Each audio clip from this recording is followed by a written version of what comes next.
Bom dia, pessoal. Sejam todos bem-vindos a mais um episódio da nossa série falando sobre as normas mais relevantes e mais utilizadas no nosso ambiente industrial brasileiro. E nesse nosso novo webinar, vamos tratar da norma ISA 101, que fala sobre a interface humano-máquina para sistemas de automação de processo.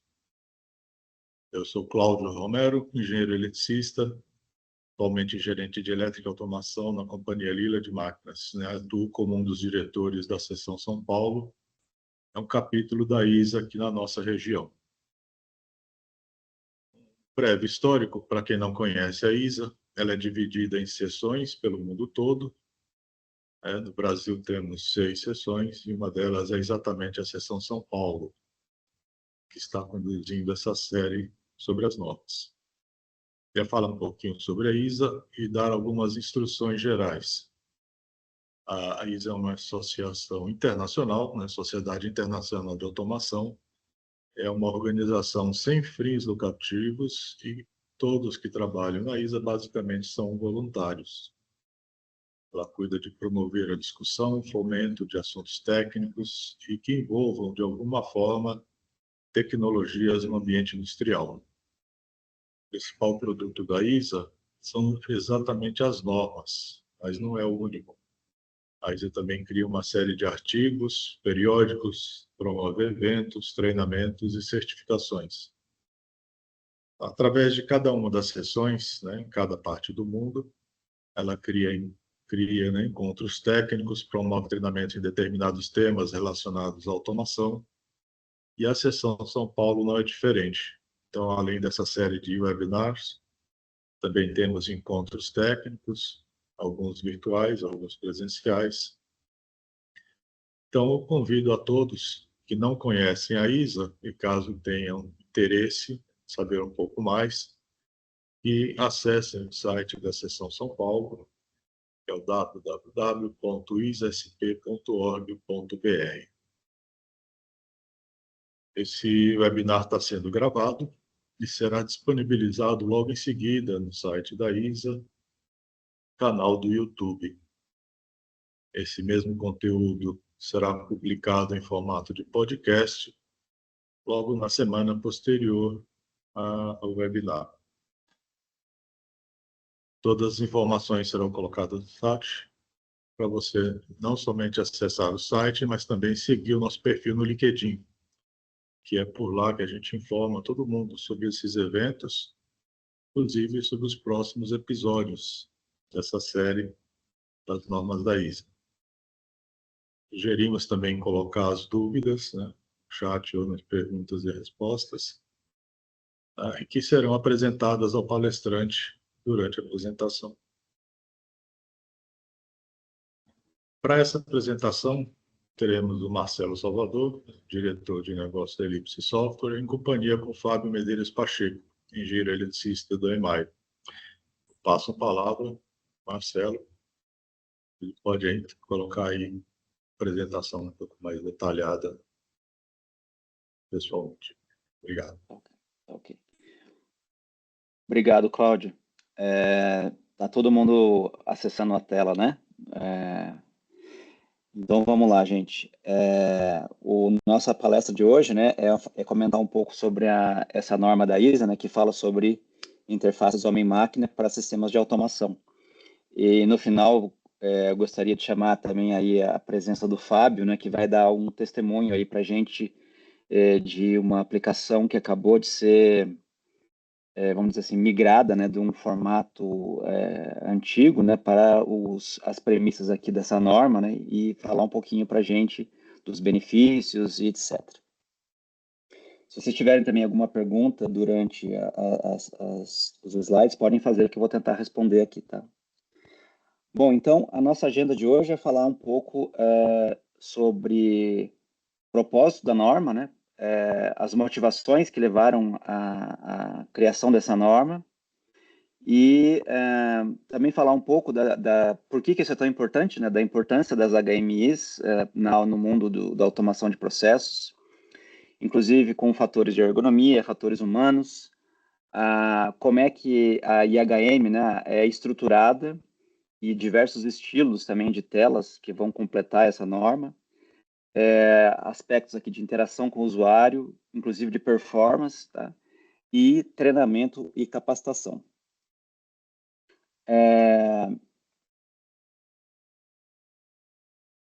Então, começando com essa visão geral, né? O propósito aqui dessa norma é como se fosse um guia, tá? Para a gente construir, projetar, construir, operar e manter uma interface homem-máquina em sistemas de automação de processos, com o objetivo de a gente ter sistemas mais seguros, eficientes e confiáveis em qualquer condição de operação. Então, na verdade, você tem diversos cenários de operação e a interface homem-máquina ela precisa se adaptar, né, ou ofertar soluções ali para diferentes cenários, né? E também melhorar a habilidade de detectar e responder adequadamente a situações anormais, tá? E isso é uma coisa essencial ali na interface homem-máquina de processos industriais. Uma coisa muito importante é dizer que essa norma ela não é um guia de seleção de fornecedores, tá? Então, não tem como a norma dizer assim, fornecedor A, B ou C segue explicitamente a norma ou não. E ela também não oferece um processo de certificação formal, tá? Então, na verdade, é como se fosse realmente um guia que é livre para as empresas, né, os usuários que quiserem implementar, seguindo essas boas práticas, eles podem seguir isso com o objetivo de aumentar os aspectos de segurança, principalmente da operação. Ok? Bom, então a norma atualmente ela possui três arquivos, tá? Um primeiro é o ISA 101.01, que é realmente a própria norma, né? Que ela a última atualização foi em 2015, contendo ali as descrições da filosofia completa aqui da norma. E nós temos dois TRs, né? Que são os Technical Reports, relatórios técnicos. Um foi recém-atualizado aqui, que é a filosofia da IHM, e o outro de 2019, que fala um pouco mais de detalhes mesmo da usabilidade, dá vários exemplos, tá? Então, eles são excelentes companhias aqui para detalhar um pouco mais a norma. Então, só para vocês saberem, né? Só acho que lembrando que é uma coisa importante, todos os profissionais associados à ISA, eles têm a possibilidade de visualizar essas normas. Aqui é um recurso muito interessante, né? Que permite que todos os associados tenham acesso às informações dessas normas, todas as normas da ISA.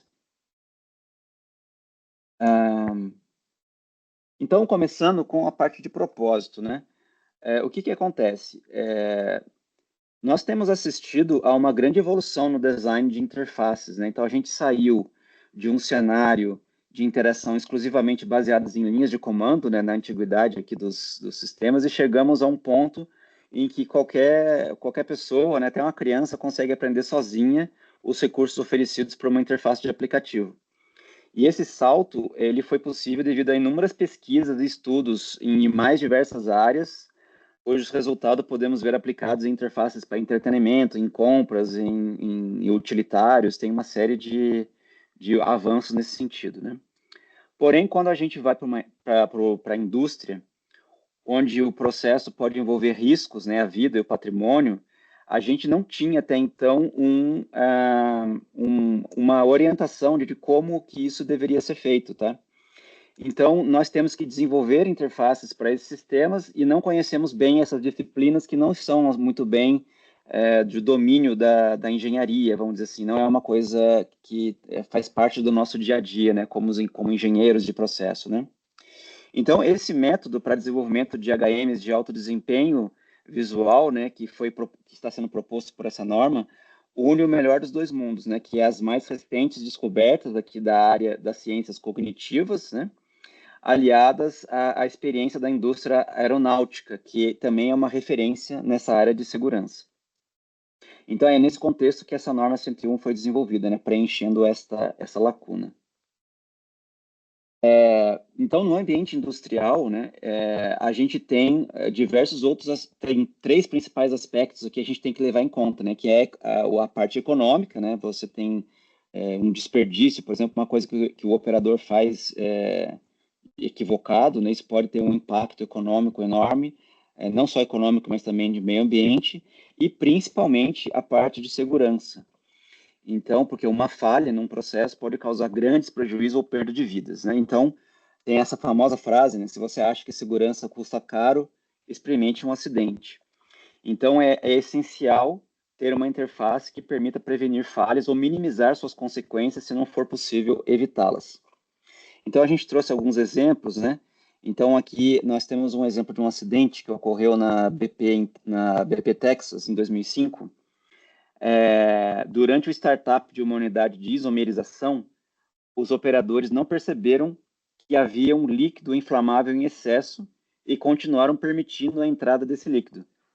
Ou seja, um gás explosivo, né, começou a emanar desse excedente em tal quantidade que acabou por provocar uma grande explosão. E nessa época, né, a tela que o operador tinha acesso era mais ou menos isso aqui. E o que acontecia? Segundo o relatório final, o acidente foi causado por uma série de falhas de procedimentos de segurança. Porém, um dos fatores que mais contribuiu para o acidente foi uma falha de design na interface de gráfica, porque as telas que indicavam a entrada e saída do líquido estavam em telas diferentes. Então, numa tela a pessoa via a entrada e em outra tela ela via a saída. E isso tirou a habilidade do operador de perceber a necessidade de armazenar o líquido excedente da unidade. Ou seja, se tivesse uma tela onde isso ficasse mais visível, provavelmente o acidente não teria acontecido. Outro acidente que a gente que é interessante observar, né, teve esse acidente da Indian Airlines aqui que fazia a rota Bobaim-Bangalore em 1990. Segundo relatórios do acidente, pouco antes do pouso, a tripulação fez algumas seleções de voo incorretas, o que levou à perda da velocidade da aeronave. A tripulação não percebeu essa baixa velocidade até que chegou a uma situação irrecuperável. E aí, a investigação, né, mostrou que a Airbus tinha mudado o design do indicador de velocidade. Na verdade, o que aconteceu foi o seguinte, né? A indicação era assim, né? Ou seja, depois do acidente, a Airbus acabou modificando, né, esse indicador para ficar um pouco mais visível, tá? Ou seja, isso aqui não causou o acidente, mas poderia ter evitado a tragédia. E em ambos os casos, né, e em muitos outros, o que ocorreu é que os operadores não tinham, ou no caso o piloto, né, não tinha a consciência da situação real. Os operadores da refinaria e da tripulação desse avião aqui não se deram conta do que realmente ocorria, ou seja, houve uma perda da consciência situacional. E o que é isso, né? Consciência situacional é estar ciente do que se passa ao seu redor, sendo uma perfeita sintonia entre a situação percebida e a situação real. E um dos objetivos aqui dessa norma, então da ISA 101, é aumentar essa consciência situacional dos operadores. A consciência situacional, então, na verdade, ela pode ser resumida nesse quadro, né? Você tem uma situação real e aí o ser humano ele tem que perceber aquilo, compreender e projetar aquilo, tá? Então, são três etapas, né? E aí, com base nisso, que ele pode realmente tomar uma decisão. E essa decisão se resume em tomar alguma ação para corrigir aquela situação real. Então, dando um exemplo aqui sobre essas três etapas, né? Imagina que numa tela tem um valor de uma temperatura, por exemplo. Esse valor bruto, né, nos dá a percepção, mas não nos diz se esse valor está dentro da normalidade ou ele é alguma coisa perigosa. Para aumentar sair dessa percepção e ir para uma situação de compreensão, a gente poderia colocar, por exemplo, um bar graph, tá? Ele nos daria um contexto. Então, aqui já tem o limite alto e baixo, e inclusive a indicação de severidades, tá? Ou seja, com esse bar graph, a gente consegue ver que essa temperatura está dentro de uma normalidade. Porém, eu não consigo, só com isso, ver uma tendência dessa variável. A gente não sabe se ela está aumentando, se está diminuindo, se está indo muito rápido, se está devagar. E aí, o que acontece? Se a gente adicionar, junto com esse bar gráfico, um gráfico de tendência, um chart, né? Eu vou poder perceber o comportamento dessa variável ao longo do tempo e ver que essa temperatura, por exemplo, está subindo e que em breve deve atingir um alarme. Então, isso aqui é uma forma de eu ampliar a consciência situacional do operador. Então, eu auxilio nessas etapas aqui de percepção, compreensão e projeção. Um outro exemplo aqui de acidente aéreo, tá? Isso aqui que aconteceu na Kigworth Air em 89, né? Logo após decolar do aeroporto lá de Londres, os pilotos sentiram uma vibração muito forte na cabine e cheiro de queimado. O que aconteceu? Um dos motores tinha pegado fogo, mas eles do avião eles não conseguiram identificar qual era o motor que estava ruim. O que eles fizeram? Por engano, eles desligaram um motor bom ao invés do ruim. Isso fez parar a vibração, o que fez os pilotos pensarem que tinham tomado a decisão correta. E aí, em seguida, eles desviaram o avião para uma pista próxima, para um posto de emergência. Porém, o único motor que estava funcionando, que era o ruim, começou a perder potência e o avião acabou caindo antes de chegar na pista. O que aconteceu aqui é o seguinte, que os pilotos não conseguiram identificar qual era o motor danificado por uma ausência de consciência situacional, né? Então, isso levou eles a tomar uma decisão errada. E por que eles perderam essa consciência situacional?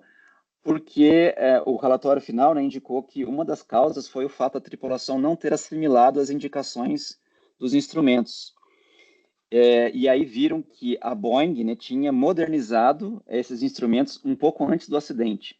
Então, antes do acidente, esses sensores aqui, indicadores de vibração, eles ficavam aqui nesse local, né? E depois da modernização, esses sensores ficaram aqui, ó. Então, o que aconteceu? Eles ficaram mais modernos, mas eles eram pouco visíveis sob situação de estresse. Então, aí a pergunta fica, como é que eles podem ter sido poucos visíveis se estavam bem na frente dos pilotos, né? Bem no meio aqui, ó. E isso é um problema muito interessante de observar, né? Que é o problema que é o seguinte, nós não vemos com os nossos olhos, mas vemos com o cérebro. Então, o que acontece é que é o cérebro que armazena e processa esses dados, tá? E nesse caso, o que acontece? Esse modelo, né, que na verdade é uma série de pesquisas, né, definiram que o nosso cérebro possui um modelo, né, para processar essas informações. E esse modelo ele possui 3 memórias. Existe uma memória que a gente chama de icônica ou sensorial, que é de altíssima velocidade. Nessa etapa que ocorre que os pesquisadores chamam de processamento pré-atentivo ou pré-consciente.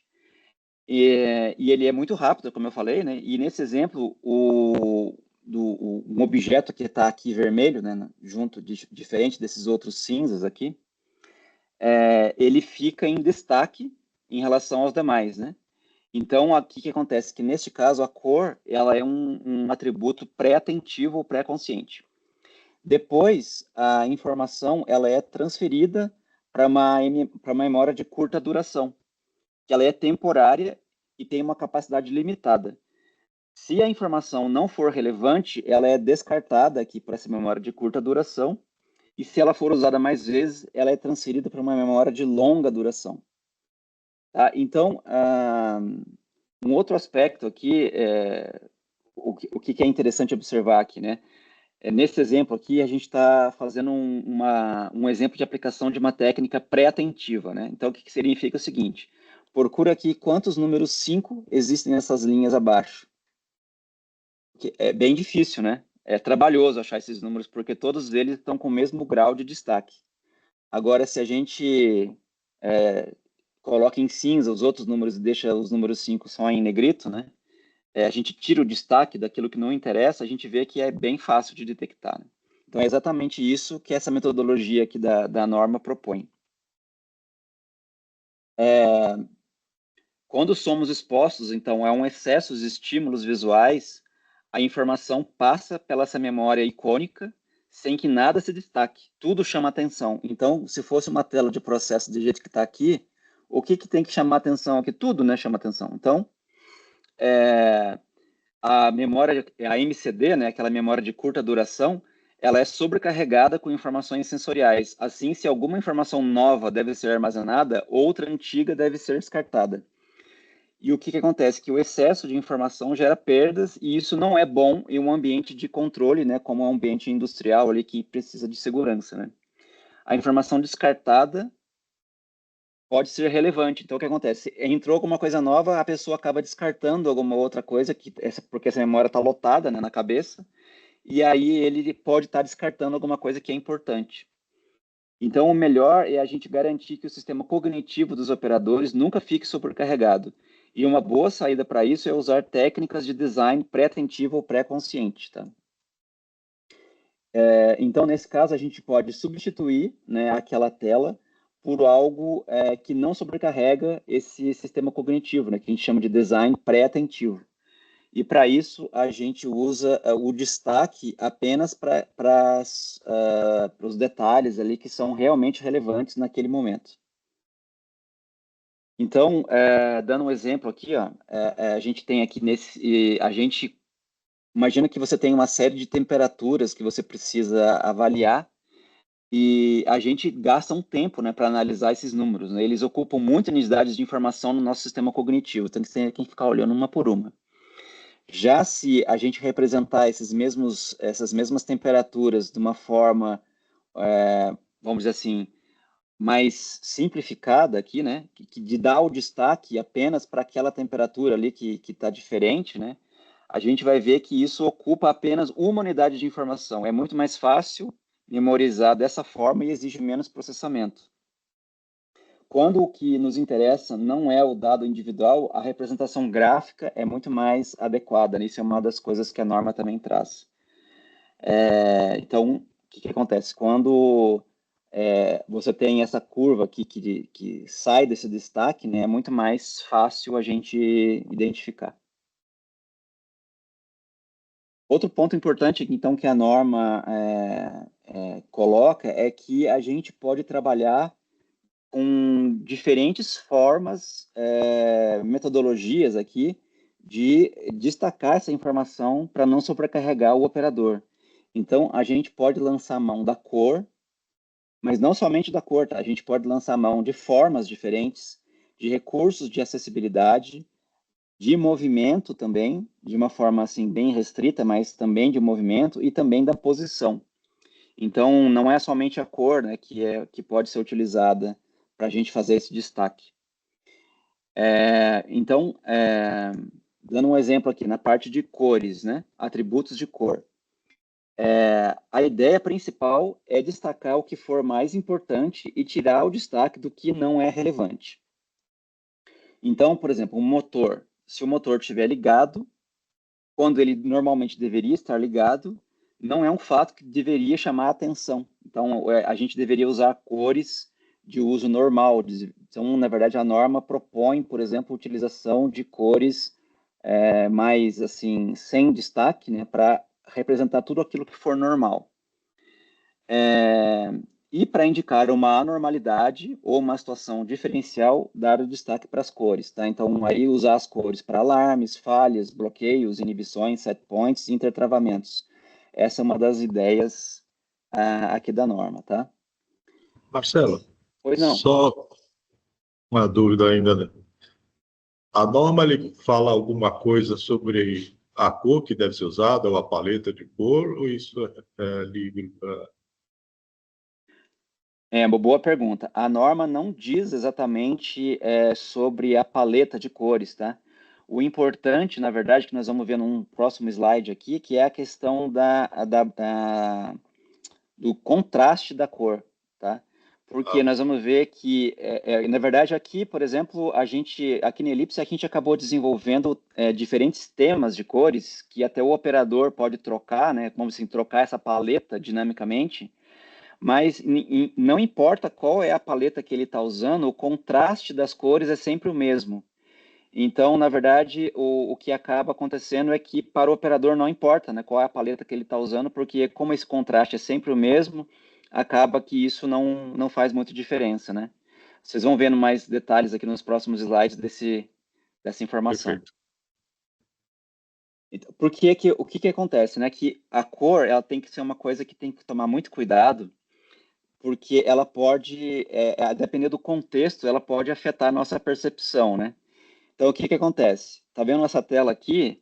Esses dois retângulos, eles possuem a mesma cor, por mais incrível que isso possa parecer. O que altera a nossa percepção é o fundo.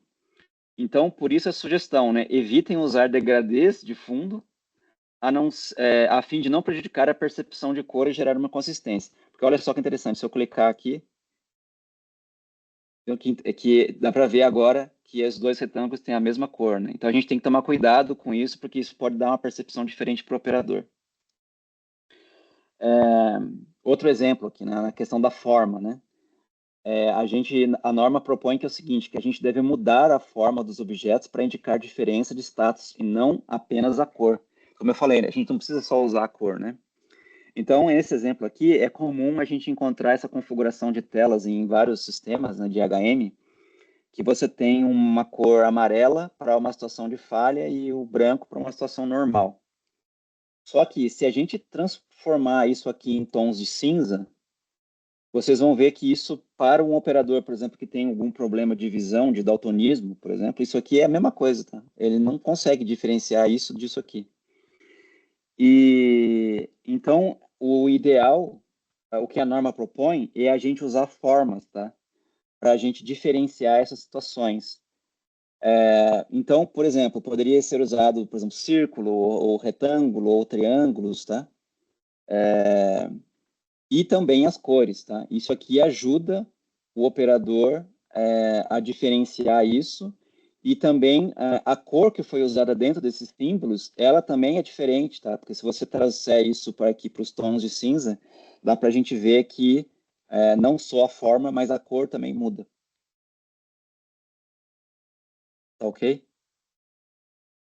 Então, assim facilita para todos perceberem o que é cada status totalmente independente da cor. Caso a pessoa não consiga, né, ou entender a cor, tem a forma. A forma também é livre para Sim, a norma ela não escolha. diz exatamente que você tem que usar o quadrado para prioridade 1 ou o triângulo para 2, tá? Ela simplesmente propõe que você poderia usar diferentes formas, e eu acho que no fim acaba que as formas mais fáceis de compreender são realmente um círculo, ou um quadrado, um triângulo, ou um retângulo, ou um losango, talvez. Depois disso começa a ficar muito parecido, né? Por exemplo, com 5 lados, com 6 lados, enfim. Exato, exato. É. Aí você acaba perdendo tempo para interpretar a forma, né? Não é o caso. Exatamente. Então, acho que por isso que acho que em 4 severidades já é um indicador bom, né? Que a gente poderia usar aqui o losango, acho que até a próxima slide fala um pouco disso, né? Exato, Um exatamente. quadrado, 2 triângulo para cima e para baixo, e o losango com a severidade 4. E como eu disse, né? Não é obrigatório, mas é interessante essa proposição. Essa questão do daltonismo, né, é uma coisa, a gente acha que isso é muito raro, né? Mas o daltonismo é um distúrbio, né, que impede a pessoa de diferenciar algumas cores, né? E ele é mais comum do que a gente imagina, né? Até 8% dos homens podem apresentar esse distúrbio, dependendo da região, tá? E é bastante. Às vezes um operador, por exemplo, ele não sabe que tem daltonismo. E isso pode levar a um acidente, né? E isso pode acontecer. Enfim, e o daltonismo ele varia, depende do tom da cor, tá? Como está dizendo aqui, em vermelho verde é mais comum e azul amarelo é mais raro, tá? Mas existe também o caso da pessoa não identificar nada de cor. Isso pode acontecer em uma a cada 30 mil pessoas. Olha só que importante, né? Então a gente vai colocar aqui umas cores que são muito comuns de usarmos, por exemplo, em sistemas de HMI, né? Por exemplo, a gente usa muito o vermelho e o verde, né, para indicar o que está ligado e desligado. Mas para uma pessoa daltônica, vermelho e verde é a mesma coisa. Então, isso aqui é uma informação muito importante da norma, né? Procurar não usar essas cores. O importante é que é o contraste luminoso, né? Então, o que acontece? Essas cores aqui, o amarelo e o laranja, elas têm um alto contraste luminoso, tá? E o vermelho e o verde não possuem. Tá? Então, se a gente for pegar um exemplo aqui de a gente tem que representar, por exemplo, uma bomba, diversas bombas aqui numa tela de HM, tá? Se a gente usar essas cores aqui, vermelho, violeta, verde, e num tom de cinza, ela é quase a mesma coisa, tá? Um baixo contraste. E se a gente usar aqui, por exemplo, vamos supor aqui o branco, o cinza ou mais escuro, né? E isso aqui para transformado, obviamente, né, em tons de cinza é bem. Aqui na verdade tem uma cor, né, que é de acordo com o tema, né? Mas se a gente trouxer isso para um tom de cinza absoluto mesmo, você vai ver que tem uma grande diferença, tá? E é muito mais fácil de diferenciar. Então, um dos exemplos aqui da norma é o seguinte: usar uma tonalidade bem clara para mostrar que algo está ligado, bem escuro, né, para mais escuro que o fundo para mostrar que está desligado, e a mesma cor que o fundo para um estado inválido. Isso aqui é uma proposição bem interessante, tá? Aí, bom, se a gente pegar agora então um exemplo completo, né, de uma tela, o que a norma propõe é algo mais ou menos aqui nessa linha, né? Você teria tons bem leves, né, de fundo. Só que no caso desse exemplo aqui é até uma estação de tratamento de água, né? Você tem aqui até algumas animações, mas elas estão bem assim suaves, assim, não destacando, né, a vista do operador. E você tem aqui indicações, como a gente mostrou ali, de severidades, né, com algum problema aqui no cloro, enfim, usando essas cores, né, para destacar realmente algo que seja realmente relevante, tá? De forma que não sobrecarregue, como a gente mostrou aqui, a memória de curto prazo ali dos operadores, tá? Então, o objetivo principal aqui é aumentar a usabilidade e promover uma forma efetiva de tomada de decisão, através de um design, né, de HMI bem organizado e de acordo com os princípios de comportamento e funcionamento do cérebro humano. Ok? Bom, aí entrando um pouquinho mais na norma mesmo, né? A norma ela propõe um ciclo de vida, né, da interface homem-máquina, que isso aqui é uma coisa bem interessante, tá? Esse ciclo de vida ele começa, na verdade, na parte de definição de padrões, que eles chamaram aqui de System Standards, tá? Esses padrões de sistema. Esses padrões de sistema, só indo rapidamente aqui para esse próximo slide, ele é dividido em três partes, né? Que primeiro existe uma filosofia. Então, qual é a ideia geral por detrás daquela interface homem-máquina que nós vamos desenvolver? Então, aí envolve a questão de princípios, de fatores humanos, de questões de segurança. Então, na verdade, são ideais que vão nos guiar para desenvolvimento dessa interface. Depois vem o guia de estilo mesmo, que o guia de estilo é como que aquilo vai ser implementado, né? Basicamente são guias de implementação, inclusive isso aqui pode levar a provas de conceito, né? Fazer testes, por exemplo, o que é mais eficiente, de um jeito A, um jeito B, né? Então, o guia de estilo ele vai levar a essas provas de conceito. E como trabalho final do guia de estilo, vem o toolkit. O que é o toolkit? Já é uma simbologia mesmo, uma biblioteca de símbolos, né? Já pronta para as pessoas usarem, já com base nessa filosofia. Então, na verdade, o que eles propõem é que esses System Standards, eles vêm antes de você realmente começar a desenvolver alguma interface, tá? Então, aí, uma vez com base nesses toolkits, você pode começar a desenvolver, né, fazer o design realmente das telas, né? Aí teria, qual que é a proposição? Que isso aqui é um ciclo que nunca termina, né? Então, você tem o design, a implementação, e aí coloca em prática, né, aquela interface, né? Que ela pode eventualmente estar em serviço ou estar em manutenção ou ser descomissionada, realmente ser removida num caso aquele processo esteja descomissionado, e isso entra num ciclo contínuo de melhoria.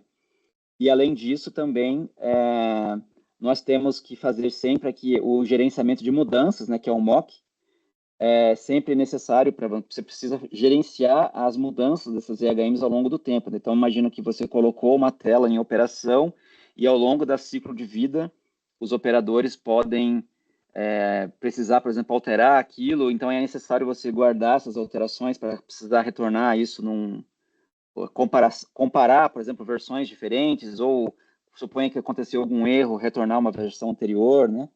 Fazer auditoria, né, saber quem são as pessoas que alteraram e fazer essa validação. Se alguém tiver alguma pergunta, pessoal, também pode Marcelo, colocar aqui no chat. só colocar aqui, abrir para o Ronald, acho que pode apresentar sua pergunta. Deixa eu te perguntar, com relação, por exemplo, a gente fala de HM, mas, por exemplo, tem HM que às vezes a gente vai extrair algum gráfico, né? É como se fosse um supervisório. Qual que é o critério do gráfico? Porque o gráfico, muitas vezes o pessoal tem essa questão de gostar de cores, indicação, às vezes você tem dois parâmetros para analisar num gráfico. Tem alguma diretriz para a parte gráfica de visualização? Pelo que a norma diz, tá? Quando é uma tela exclusiva de gráfico, isso eu vou falar um pouquinho mais para frente, né? Que são telas de detalhe mesmo. A recomendação da norma é que se use realmente uma cor diferente para cada pena que você vai plotar. Inclusive, por exemplo, se for um gráfico em uma tela, porque na verdade a norma eu vou falar um pouquinho para frente, mas ela propõe 4 níveis de telas. Ah, tá. Então, se for uma tela de um nível mais superior, que é por exemplo, talvez no nível 2 ou até no nível 3, que são grafos que você quer só bater o olho e ver se ele está tudo bem, para dar uma orientação ali para o operador, como eu mostrei ali em alguns exemplos, né? Aí, no caso, você pode usar só uma cor mais normal e colocar uma envoltória, mostrando os limites inferior e superior. Agora, Tá. se for uma tela de nível 4, que é uma tela de detalhe mesmo, o que a norma propõe é que você tenha realmente ali, pode usar mais cores, né? De ter Uhum. realmente uma cor para cada pena para você poder diferenciar elas. Porque às vezes Então, acho que eu tô vendo, tem faixa, por exemplo, histórico de temperatura de um reator, sim, pressão, né, ou vazão, né, de dados do meu equipamento, lá do meu processo, que às vezes eu quero visualizar melhor, né, gráfico realmente perfeito. fica melhor É, quando ele diferencia em cores, né, sei lá, os exato. parâmetros. Então, aí no caso, seria numa tela de detalhe mesmo, aí sim, usa mais cores, tá? Ah, tá bom, tá joia, obrigado. Beleza, obrigado. Bom, então seguindo aqui, pessoal, a norma também, então como eu falei, a norma ela é um auxílio, né? Na verdade, ele propõe uma série de ideias aqui para desenvolvimento de HM com o objetivo de aumentar a consciência situacional e também melhorar o tempo de resposta dos operadores aos problemas, né? Mas a norma, ela, além disso, ela também aborda outros aspectos que são bem interessantes, até a questão do mobiliário, né, ergonomia, isso é uma coisa muito importante também. Os perfis de usuário, porque as IHMs, elas às vezes são feitas para diferentes perfis de pessoas. Você tem, por exemplo, operadores que eles vão utilizar certos tipos de telas e outros tipos de usuários vão, às vezes, por exemplo, um gerente, um supervisor, ele vai olhar mais telas gerais, né? Enfim, você tem também esse conceito de perfis. E como eu falei na tela anterior, né, a ideia é um ciclo, né, contínuo de operação, tá? Onde você tem esse gerenciamento de mudanças, né, auditorias, e também um aspecto legal também que é a questão da interação do usuário com essas telas, né, parte de comandos e tempos de resposta. Inclusive a norma estabelece, por exemplo, alguns parâmetros tanto para tempos de trocas de telas, como também tempos para você dar um comando e receber o retorno desses comandos. E essas indicações de performance, elas variam de acordo com o tipo de sistema também, né? Se forem IHMs, por exemplo, de painel, né, que elas precisam ter uma resposta mais rápida, e sistemas, por exemplo, escada num nível um pouco mais acima, podem ter um tempo um pouco maior. Então, enfim, inclusive também a questão de treinamento, né, parte de simulação, é bem interessante, a norma aborda todos esses aspectos, tá? Vocês, quando acessarem lá a norma, vocês vão ver que tem algumas indicações bem intuitivas, assim como parâmetros gerais, para você saber, por exemplo, será que essa tela está com uma performance adequada ou não, né? Enfim, achei bem interessante esse recurso. E aí, falando um pouquinho mais nessa questão das telas, né, que foi feita a pergunta, né? Então, a norma, ela propõe como objetivo de aumentar a consciência situacional, ela propõe 4 níveis de telas. Então, o que acontece? Ela propõe um nível 1, que seria um overview do processo, e essa tela seria a tela que seria utilizada, ou telas, né, de overview do processo seriam utilizadas quando não há nenhuma atividade específica sendo executada pelo operador, ou, por exemplo, é uma tela que você vai ter uma situação, vai ter um overview de tudo que está acontecendo no teu processo, tá? Agora, se o operador precisa, por exemplo, fazer uma atividade específica, vamos supor, ele precisa dar um startup numa parte do processo, tá? Ou iniciar uma partida de uma máquina, enfim. Isso aí seria dedicado a uma tela de nível 2, que seria um overview de área, né? Então, ele estaria dedicado, focado aqui naquela área, então ele vai usar essa tela de nível 2.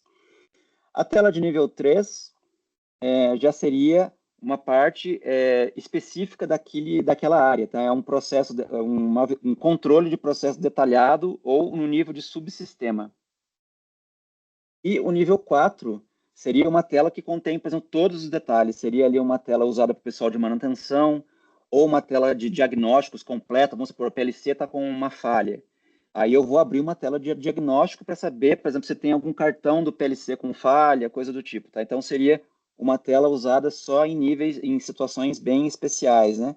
E nessas telas você também incluiria telas de faceplates, de pop-up, né? Que mostrariam todos os status de um equipamento ou todos os comandos disponíveis, né? Se fossem, por exemplo, comandos mais simples, isso poderia estar aqui no nível 3. Eu trouxe aqui alguns exemplos, tá? Aqui nessa telinha de telas. Né? Aqui, no caso, um exemplo de nível 1, você tem uma visão geral do processo, de todos os seus processos. Aqui, à direita, um exemplo de nível 2, que você teria uma visão geral de uma área. Tá ok? Aqui embaixo, no nível 3, uma sub-área, né? Então, seria o nível máximo onde a gente vai entrar com detalhes daquela parte do processo, tá? E aqui, no 4, eu tenho aqui faceplates, né? Por exemplo, eu tenho um equipamento que eu quero realmente ver o detalhe daquele equipamento, então eu poderia abrir um faceplate que pode até ter um detalhe maior, aqui nesse caso, de intertravamentos aqui, que estão acontecendo porque me impedem de dar um comando, tá? Então, aqui seria um exemplo de nível 4. Ok?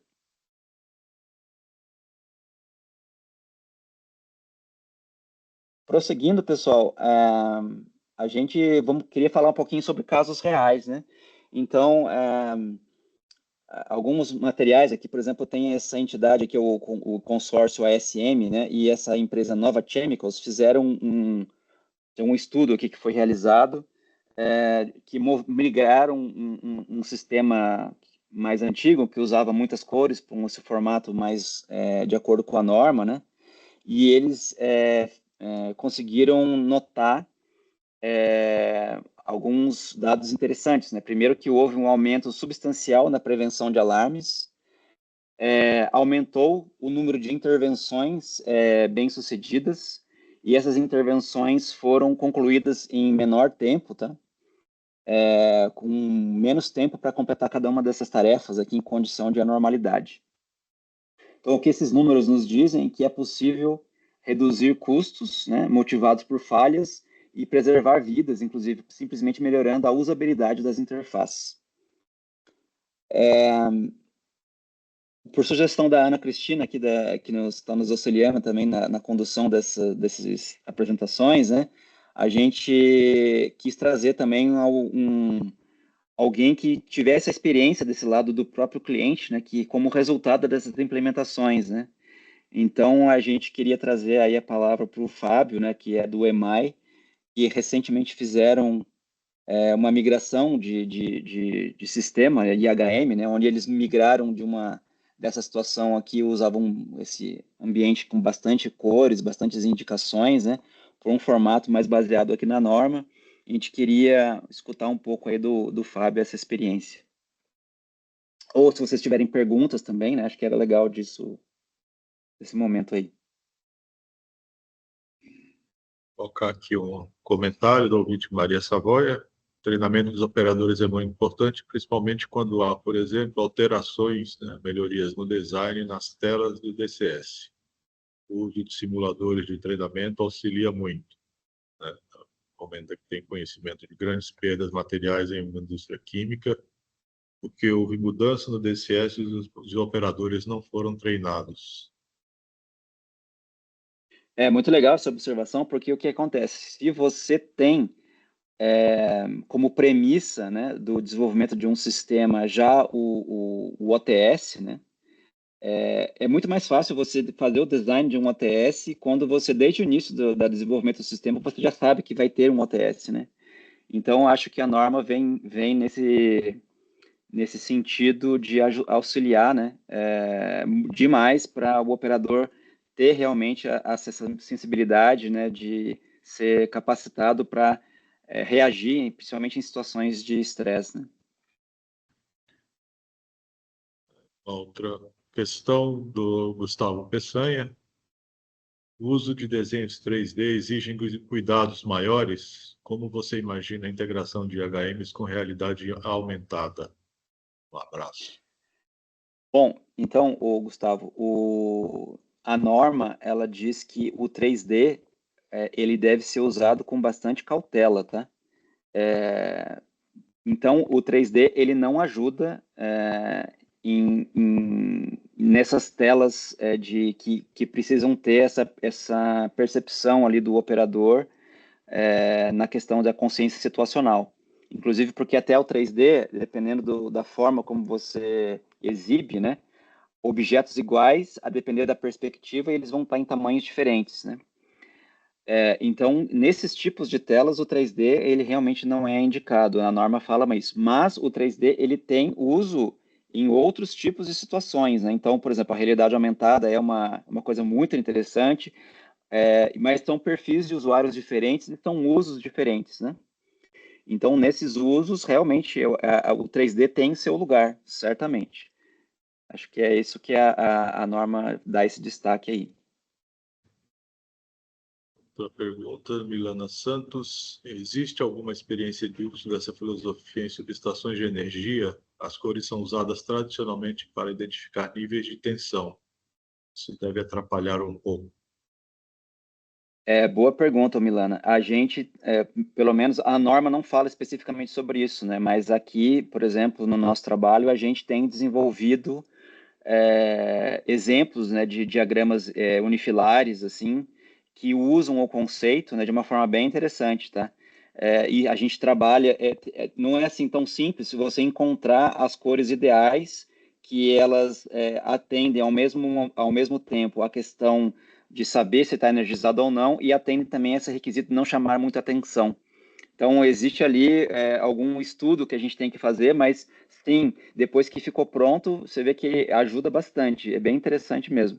Inclusive representando com tonalidades diferentes, níveis de tensão diferentes, mas ao mesmo tempo não sendo tão chamativo, né? Então, tem ali que calcular bem qual é a cor, mas funciona muito bem, tá? Infelizmente, eu não tenho um exemplo para mostrar, mas depois eu posso até compartilhar aí com vocês, se alguém quiser algum exemplo, né, de tela que usa esse conceito, telas de energia especificamente, tá?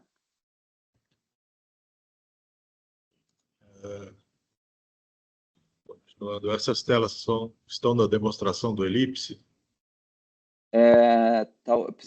Não tenho certeza, tá? Eu preciso verificar.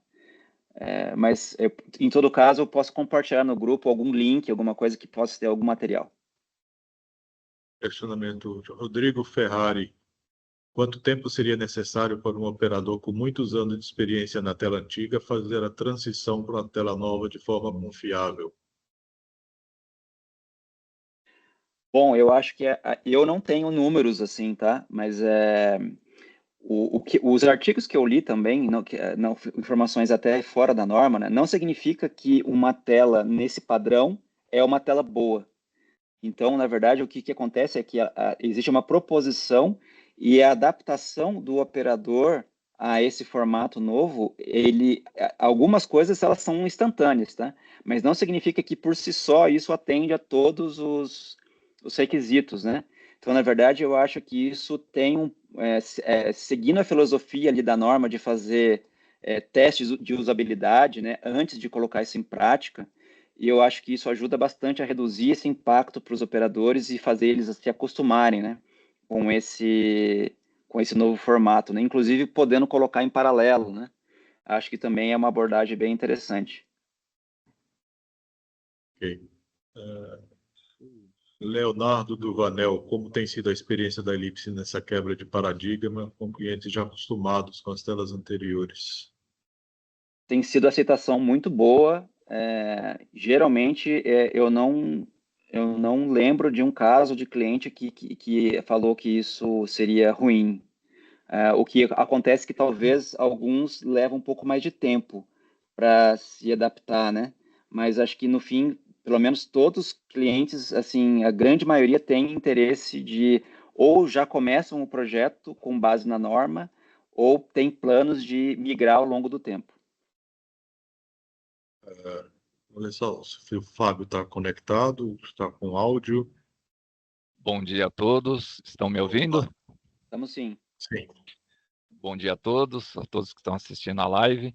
Em relação a essa última pergunta, realmente a população de operadores aqui da EMAI não houve muita renovação nos últimos tempos, então nós passamos essa experiência, tá, de passar desse sistema mais antigo para esse sistema novo.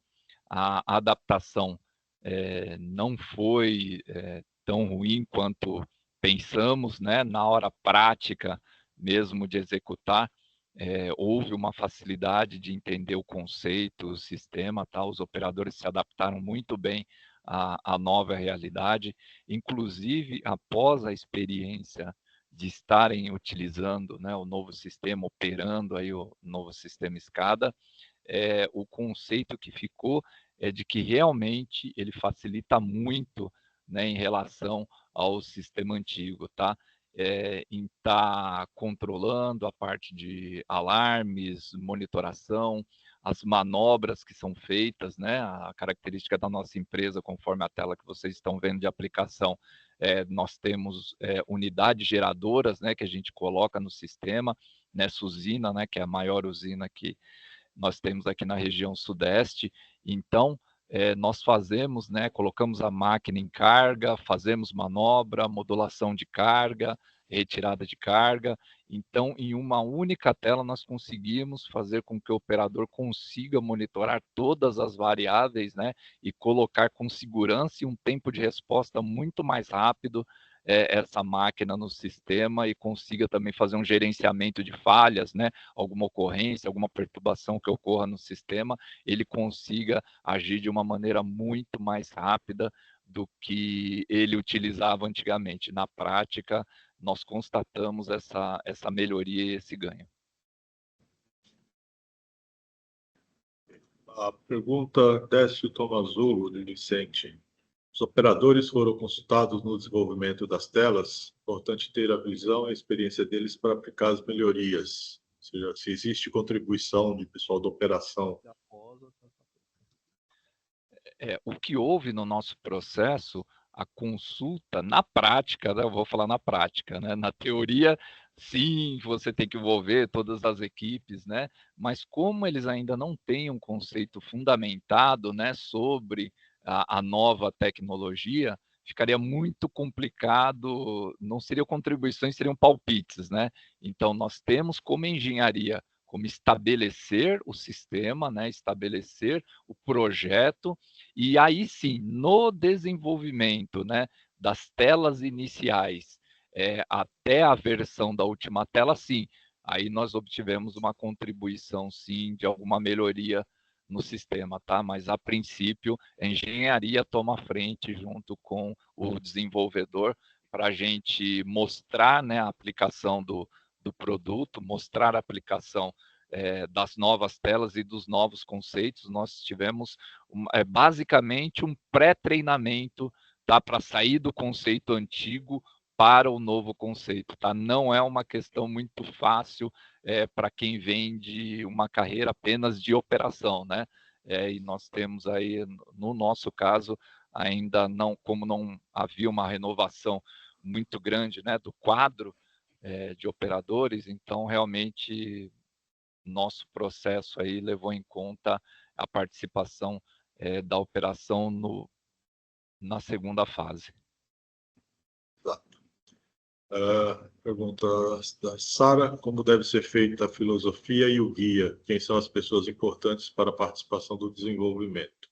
Acho que, de certa forma, foi meio respondido nessa explanação anterior. Eu não, assim, eu entendo que você tem que conformar uma pequena comissão ali, né? Que eu acho que isso tem que envolver os principais stakeholders ali dessa implementação, né? Eu acho que tem que envolver, sim, alguém da equipe de operadores, eventualmente, né? Depende da flexibilidade do tempo que você tem também para desenvolvimento desses princípios, né? Mas eu imagino, no mínimo, três participantes, né? Alguém da parte de operadores, alguém responsável pela empresa e a empresa que está desenvolvendo realmente, de integração ou desenvolvimento, né? Outro questionamento do Décio Tomazulo: a norma fala algo sobre alarme sonoro ou somente da parte visual?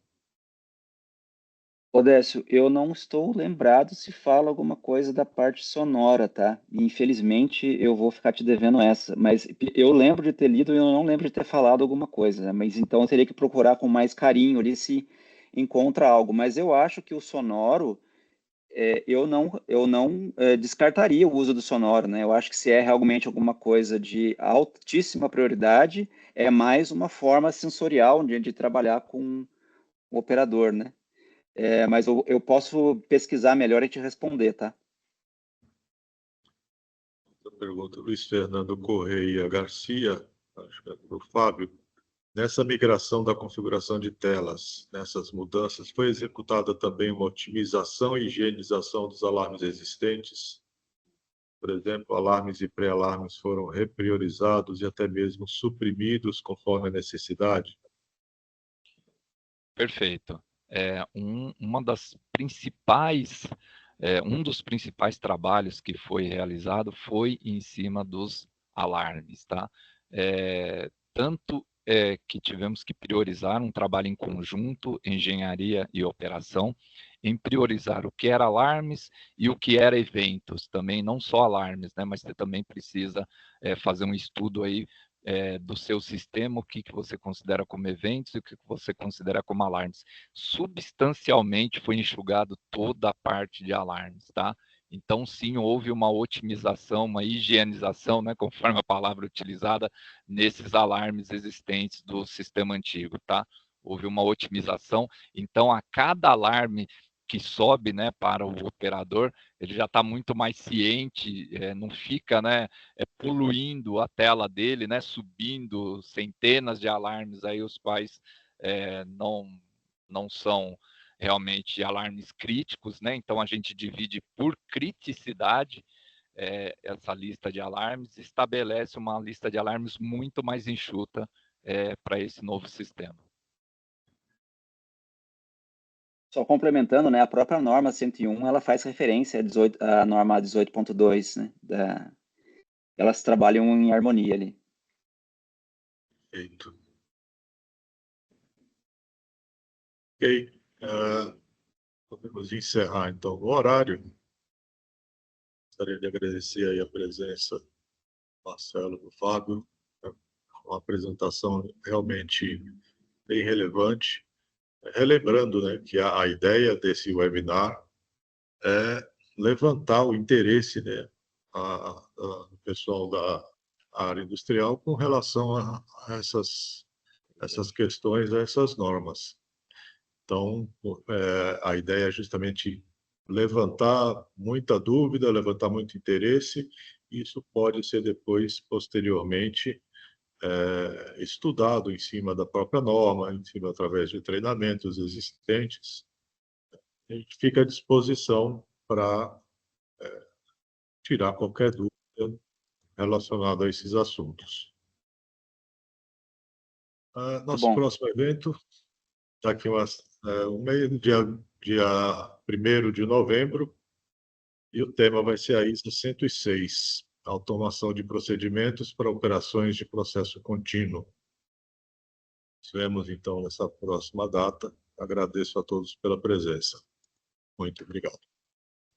Obrigado a todos, gente. Até mais.